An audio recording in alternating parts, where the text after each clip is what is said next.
Појавата на меѓуврсничко насилство се почеста кај учениците.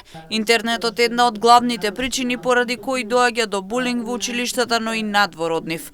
Токму затоа денеска во просториите на општина Штип се одржа трибина на тема меѓуврсничко насилство, негово препознавање и превенција. Родителите, но и наставниците имаат клучната улога кога станува збор за булинг кај деца со цел негово намалување. Многу малку се посветува внимание на воспитниот процес, а тој е круцијалниот.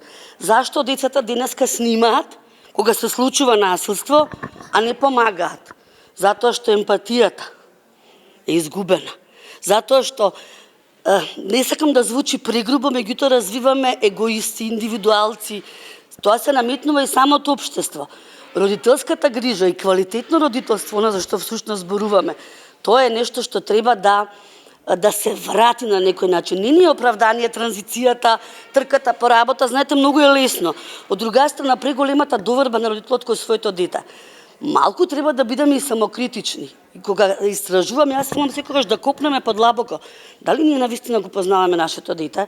Дали знаеме кругот на пријатели? И на крајот на денот, дали сме го прашале како е, како се чувствува? Булингот е неизоставен дел и со менталното здравје. Тој не застанува само во училиштето или надвор од него.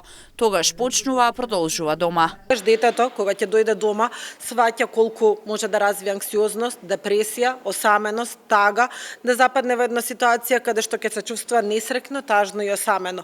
И не само оне дете кој што е жртва на булинг, дури оние кои што се неми сведоци, наблюдувачи, не знаат како да постапат во дадената ситуација, се оние кои што се плашат некогаш да пријават, затоа што насилникот е многу помоќен од нив. Меѓутоа, јас би рекла и насилникот е оној кој што има проблеми со менталното здравје. Тој го прави тоа затоа што има некаде потреба да истакне дека е моќен, дека е силен, за да компензира од некаде каде што ја немал таа моќ и таа сила. Случаи на булинг се забележуваат и во основните училишта во Штип. Во основното училиште Ванчо Прк Штип бројката е различна секоја година, но тенденција е истата да се намалува.